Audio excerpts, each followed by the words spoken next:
Welcome to our channel. Today we how to enable SurveyMonkey results and Retool tables, detailed guide step by step clearly. Open your browser and navigate to the SurveyMonkey website. Log in to your SurveyMonkey account. Locate the survey for which you want to access results. Click on the Analyze Results section.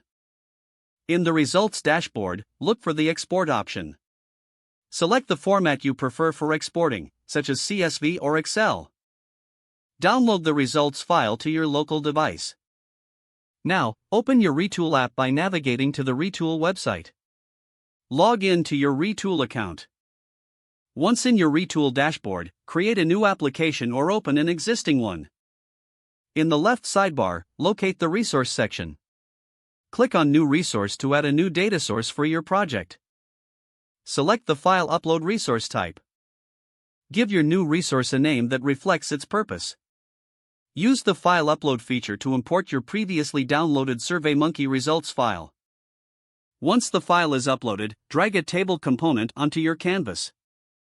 In the table settings, find the Data section.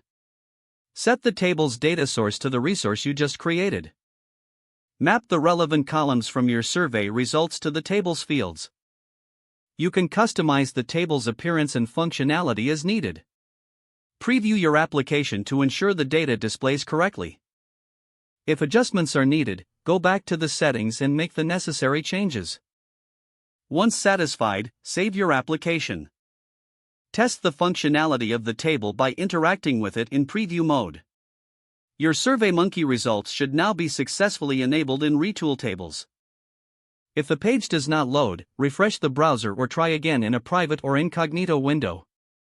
Make sure you are using the correct email address, then retype it carefully to avoid small typos.